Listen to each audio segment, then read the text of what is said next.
दोस्तों, पिछले भाग में हम ये सुने थे कि कैसे राम को वन में ले जाने के लिए महर्षि विश्वामित्र राजा दशरथ को अनुरोध करते हैं और बहुत समझाने के बाद अंत में राजा दशरथ महर्षि विश्वामित्र के साथ राम को वन में भेज देते हैं। अब इस भाग में हम उससे आगे की कहानी सुनेंगे।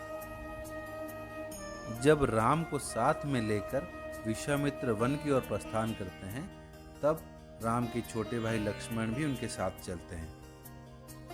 संध्या के समय विश्वामित्र राम को बला और अतिबला नाम से दो प्रसिद्ध मंत्र प्रदान करते हैं और कहते हैं, इस दो मंत्र के प्रभाव से तुम्हें कभी थकान अनुभव नहीं होगा और तुमको कोई रोग भी नहीं आएगा और तुम्हारे रूप में किसी प्रकार परिवर्तन भी नहीं होगा और तुम सोते रहोगे, कोई राक्षस तुम्हारे ऊपर आक्रमण भी नहीं कर पाएगा।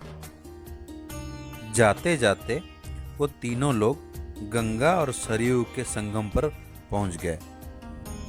संगम के पास राम को एक सुंदर आश्रम की नजर आया। उसे देखकर राम ने विश्वामित्र से प्रश्न किया कि किसका आश्रम है, यहाँ कौन रहता है। राम का ये प्रश्न सुनकर विश्वामित्र ने कहा, ये आश्रम पहले जिसके अधिकार में था, मैं उसके बारे में बताता हूँ। विद्वान पुरुष जिसे कामदेव कहते हैं, उस कामदेव का पूर्व काल में शरीर था। उन दिनों भगवान शिव इस आश्रम में तपस्या करते थे। एक दिन देवताओं के कहने पर उस कामदेव ने भगवान शिव के ऊपर आक्रमण किया।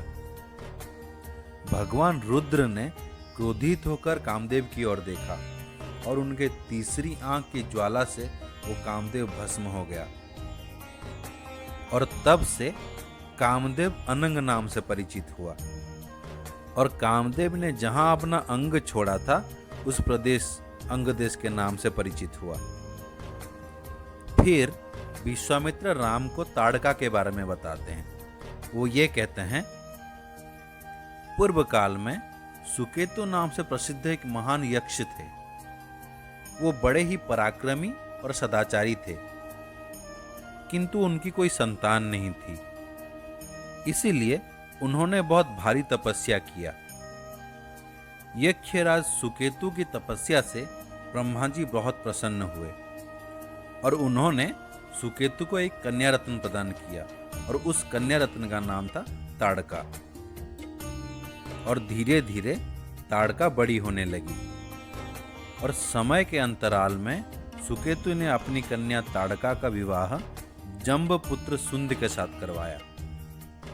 कुछ काल के बाद ताड़का ने मारीच नाम से एक दुर्जय पुत्र को जन्म दिया और वो पुत्र अगस्त्य मुनि के श्राप से राक्षस बन गया।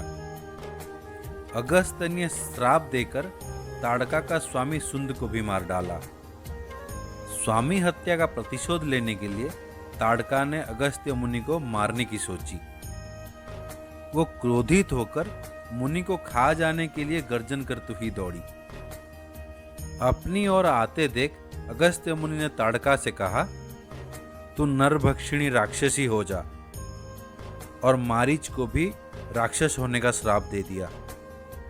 फिर विश्वामित्र राम से कहते हैं, तुम स्त्री हत्या का विचार करके इसके प्रति दया मत दिखाना, मौका मिलते ही इसका संहार करना। इसे सुन राम ने कहा कि मेरे पिता ने भी मुझे यही कह के आपके साथ वन में भेजा है कि मैं आपकी सुरक्षा के लिए हर संभव प्रयास करूं। इसके बाद युद्ध में राम ने ताड़का का वध किया और साथ साथ मारीच और सुबाहु को भी मार डाला। इसके बाद विश्वामित्र ने राम को बहुत सारे दिव्यास्त्र प्रदान किया और राम ने प्रसन्न मन से सारे अस्त्रों को ग्रहण किया। सारे अस्त्रों का ज्ञान प्राप्त करने के बाद श्री रघुनाथ और महर्षि विश्वामित्र आगे बढ़ने लगे। आज की भाग को यहीं समाप्त करते हैं। फिर मिलेंगे इसकी आगे की कहानी के साथ एक नया अध्याय में। तब तक के लिए राम राम।